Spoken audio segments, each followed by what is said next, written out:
Hello again, everybody, and welcome to another exciting daily vlog. For those of you that watched my vlog yesterday, I'm alone today, and I'm having a bad day, so I'm going to talk about something that I significantly enjoy. It's something that I use to kind of get me out of funks every so often when I can, and that is jazz music. Jazz has been a massive part of my life since I was very, very young. Both of my parents, when they were in middle school and high school, played instruments and specifically played jazz. My dad played tenor saxophone, which is one of the reasons that I picked up the saxophone. My mother played clarinet and saxophone. I think my dad doubled bass clarinet. I personally play alto, tenor, and bari sax. I've played around with a soprano sax, but I've never had one long enough to be able to get quote-unquote good. The interesting thing about saxophones is that the fingerings for all of them are exactly the same no matter which saxophone you're using, with a few changes, like the bari sax has an extra key to make these really, really low notes. So technically, I can pick up any saxophone and understand the basics of how it works, but getting really, really good at any of the saxophones requires practice and work. Because an alto saxophone is going to play a little bit different than a tenor saxophone. There's going to be different notes that you use more often. And especially in jazz, one of the things about jazz is it's constantly kind of pushing the envelope and trying to do weird things and new things and different things. And getting to know your instrument well enough to know what you can and can't do with it is going to be different for each type of instrument, like tenor sax versus alto sax, and then each physical instrument itself is very different.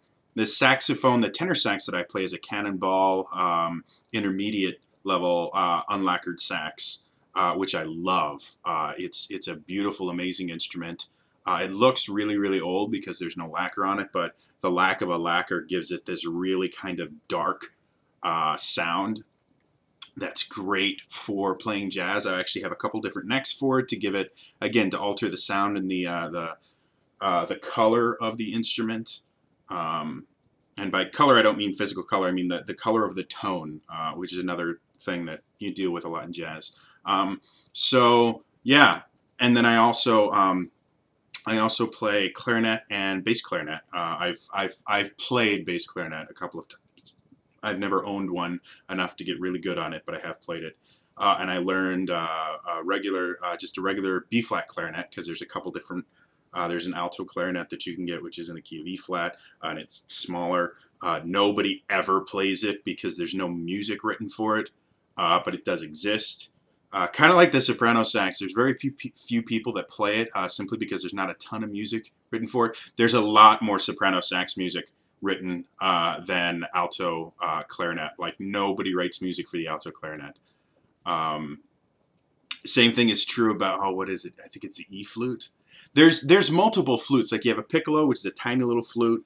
You have your traditional flute, which is in C, and then you have a bass flute, which kind of loops around on itself. Nobody writes music for that either, but it exists. So anyway, back to jazz. Jazz was the first truly American style of music. I did a study of music of the world when I was in high school for an independent study. And cultures can be defined by the music that they create. A lot of cultural ideas and norms are built into the music that they write, because music is an expression of emotion and culture in general. And so it's a really interesting way to kind of look at a culture, is to look at their music. You can learn a lot. Like, if you look at the traditional European style of music, things like Bach and Mozart and Vivaldi and all those great classical composers, and you look at the music that they wrote, it was very, it had very specific rules that it followed. And in general, it didn't break from those rules. And the creativity and kind of the masterfulness of The music came from interpreting those rules and sticking to them in unique ways. It was one of the reasons why Mozart, in the beginning of his career, was kind of ostracized a little bit. People didn't really like his music because he had gotten to the point where he wasn't breaking any rules per se, but he was bending quite a few and doing them in very, very unique ways, and people didn't like that. And if you look at European culture at the time, it was a very proper culture, and it still is. It was class-based. Um, Rules and things like that. There was a lot of unwritten rules about how you should and shouldn't act. And generally, people that broke the rules were looked down upon. They weren't innovators. They were, people that were, fighting against the proper way of doing things. When you look at I studied Native American music. Specifically, I studied Navajo music, which is brilliant, brilliant, brilliant. I got to learn a little bit of the Navajo language. This is an incredibly fascinating language. It's pictograph based. So the words that they use don't actually correspond to words like we do in a traditional Western language like English or most of the other languages that I've learned. Each word that they use corresponds to a picture or an idea. And by putting those ideas together, you form kind of coherent thoughts and things. It's kind of like speaking hieroglyphics, and it's absolutely fascinating. Depending on which words that you use together, you can literally use the same words, and they have completely different meanings when mixed with other words. And Native American music was very much or at least the Navajo music that I studied, was very much, it all had kind of a purpose to it. Like the one song that I did basically told a story, and it was really, really deep. Like there were, 3 or 4 meanings in the lyrics itself, and then the actual melodic compounds behind it were absolutely fascinating, and it's been a long time. This is something I studied in, I don't know, it was a junior in high school, so this is going back close to a decade now. But yeah, so you can learn a lot about a culture by its music, and so jazz really kind of defined the modern American culture, which was it basically took at its most basic, jazz is a combination of Western melodic structure combined with African rhythms. Is a very, very, very basic definition of what jazz is. You get everything from the major and minor key structure of modern Western music to there are some modal aspects to it, which modes are another thing that I really enjoy just because nobody understands them anymore, and I love it. Um, uh, and they added in the syncopated rhythms that were very, very common in African music. One of the most unique aspects of the African music that I studied was the fact that African music, or at least the areas that I studied, music was not something that you composed for special events or anything. Music was kind of pervasive in their life. I was actually able to listen. It was a recording from a wax cylinder, really, really old, predates records, of a post office. It was a post office that they were just doing their work, and they started just singing and whistling and banging things in rhythm, and that was how they worked. Music was just a part of life. And to treat it with kind of the reverence that the Western culture did was very alien to them, because it's like, well, this is music. You don't sit down and listen to music just because that's what you want to do. Music is everywhere. We're always doing it. And again, very, very interesting aspect of the culture of that particular, I can't even remember what country it was, because obviously you can't categorize an entire continent by, the culture of one country. However, it was just really, really fascinating. So getting back to jazz, what happened was jazz started becoming a thing shortly after the abolition of slavery. Slaves in general in the U.S. Now had the ability to do their job opportunities had expanded significantly, and so some of them started writing music because they had the time to, that they were no longer second-class citizens and working as slaves and things like that. Um, and the first kind of jazz that came about was what was called ragtime. Um, which you really don't hear a lot of it. It's not quite as popular as a lot of the other jazz styles that have continued. But it was very much the first blending of, again, Western melodic structure with this African beat structure, and it was very weird. People had no idea what to think about it. It wasn't what everyone was used to, and it caught on a little bit just because of the novelty of it. But it wasn't till around 1900s, 1910s, 1920s, when jazz really started to take off and kind of take the world by storm. Dixieland jazz, which was born right out of Louisiana, one of my personal favorite styles of music, was defined by, again, these syncopated rhythms that people hadn't heard before, what's called blue notes, which traditional, some music theory for you, a traditional Western scale, you can kind of define the scale by how the third note in the scale reacts. If you have your standard major scale, do, re, mi, fa, sol, la, ti, do, it's a major scale. It's also known as the Ionian mode. The third note is a full step. In a minor scale, do, re, mi. So yeah, do, re, mi, fa, sol, la, te, do. And it's much sadder. That's a minor scale. When you're using melodic solfege, the do, re, mi is what's called melodic solfege. It's do, re, mi instead of mi. And do, re, mi, fa, sol, la, te. And then instead of ti, it's te, because it's a little bit lower, do. More random, crazy stuff. So that's a minor scale. Blue note is where you take that third note and you play the half step lower, the minor version of it, in a major chord, and it creates what's called dissonance. That's when two notes that are right next to each other play, and we as humans and we don't like that tension. It creates a lot of tension. And so by playing the blue note, we create tension, and then by resolving the blue note into the major version of it, by just raising it a half step, we create release. And music in general is about tension release. You create tension, you release it. You create tension, you release it.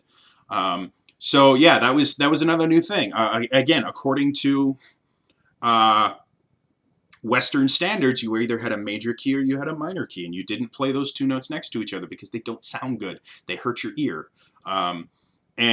So yeah, those were things that started, and then Dixieland was based around that, plus improvisation and counterpoint melodies constantly. One of my favorite aspects of Dixieland music was that while I would be playing something like when I would be playing something on my tenor, I might be going ba ba da ba do do do do do do ba ba da ba do do do do do ba ba do do do do do do do da ba do do do do do do. While I'm doing that, you'd have a clarinet right next to me going ba da ba da ba ba ba do do do do ba do do do do do da ba do do do, and then you'd have a trumpet at the same time going ba ba da ba da ba ba da da ba ba da ba, and all these different instruments all working together produce this really interesting, very technically complicated and yet very, very in sync music. That was very, very interesting to listen to, because no matter which instrument your ear is picking up, it's doing something interesting. And so Dixieland eventually evolved into what a lot of people consider jazz now. If you just say jazz, they will consider kind of the big band style of the 40s and 50s. That's when it became an international success. Jazz was one of the things that they used over in Europe. You know, the kids used it to kind of rebel because it was naughty and all these things. And then it eventually evolved into most of the American musical styles that we think of. Things like rock and roll is 100% based on jazz. It's a transformation of jazz, adding a straight beat versus the swing beat that you traditionally hear in jazz. Um, R&B has a lot of jazz influence. Basically, blues is what kind of um, evolved into R&B. A lot of pop music has pentatonic tendencies in it, which the pentatonic scale it's a 5-note scale. You've probably heard it anytime you hear. Basically, if you want to hear a pentatonic scale, play all the black keys on a keyboard, and that's a pentatonic scale. And in improvisation, which is another really big part of jazz, it was very important because when you find the pentatonic scale um, in any chord progression, there's generally 5 notes that you can play that will never really clash with anything, and they just always work. So for beginning improvisation, you generally start by learning your pentatonic scales. Because once you find the right one, you can just sit there and play any one of those notes in any combination, and it's going to sound like it fits in the song. One of the other unique things about jazz, because of the blue notes and everything, is, and this is my favorite thing that a teacher actually used to tell me when I was first learning how to improvise, was there are no wrong notes in jazz. They're just ones that sound better than other ones. And sometimes you want to create dissonance. You want to play the quote unquote wrong note because it'll create tension, and your goal in this particular part of the solo is to create tension so you can resolve it later on. Um, so yeah, I've been playing jazz for, God, I started in 5th grade. No, I started in 6th grade. So well over a decade. I think I'm pushing 15 years now that I've been playing jazz. I play it. I've attempted to write a little bit of it. I've never really succeeded. I sing it. Um, I listen to it. It is simply one of the most amazing aspects of my life that I've been able to do it. I was in a professional jazz band. I was the male vocalist in a professional jazz band for just under 2 years. So it's brilliant and amazing, and so incredibly varied, from Dixieland to big band to smooth jazz to bebop. I mean, there literally is a type of jazz music that just about everyone will enjoy, and some of the great musicians are heralded by modern musicians as pioneers. They created not only music but musical styles. Miles Davis created bebop, um, which is just brilliant and phenomenal, and so much fun to listen to. So unbelievably difficult to play because it's a lot of fast runs in harmony, and it's just, oh, crazy, crazy stuff. Um, the Rat Pack were all jazz singers, and they're the people that inspired a ton of modern musicians just with their ability to just kind of control their instrument, their voice, and be able to do so many different things with it. Women in jazz created amazing, wonderful things. Billie Holiday, Ella Fitzgerald, changed the world through jazz music, and were able to make great strides in women's rights. I mean, jazz has been a part of so many major movements in history. Um, so yeah, if you have never uh, listened to jazz before, do it. Go to YouTube. There are literally billions of videos on there that have stuff. If you want to hear some of the best out there, depending on what you're into, um, for big band music, Duke Ellington is phenomenal. Oh, now I can't remember his name because I'm completely drawing a blank. He played clarinet. Glenn Miller. There we go. Glenn Miller was absolutely brilliant. Um, Louis Armstrong is one of the founders. If you want to hear some amazing vocal abilities, Billie Holiday was absolutely brilliant. She was early jazz. Ella Fitzgerald is one of the most talented singers ever, and has amazing control over her voice. If you listen to anything that she does, it's phenomenal. Miles Davis again was the bebop style. John Coltrane was a tenor saxophone player. He did a little bit more smooth jazz, and he was very unique. Like Coltrane almost had his own style of music, and he's absolutely brilliant. Um, More modern stuff. Denver and the Mile High Orchestra is actually a Christian big band that writes their own music and plays some traditional stuff. They're phenomenal. I know I own a couple of their CDs. They're really, really great. They were on the Next Great American Band, uh, which was a reality TV show. They came in third, which was pretty impressive, especially for a Christian group, because they tend to not be very popular in secular culture. And let's see, Michael Bublé is the modern, jazz crooner. Same style of Dean Martin and all those other just amazing people. Tony Bennett is again another amazing, fantastic vocal jazz musician. Um, if you really want to hear some cool stuff, and I can't even remember his name now. Oh, I feel so bad. It's been a rough day, guys. Um,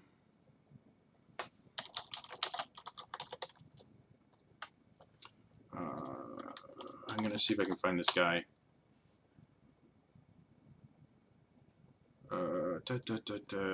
Blackbird singing. Oh, I can't remember the guy. He has this uh,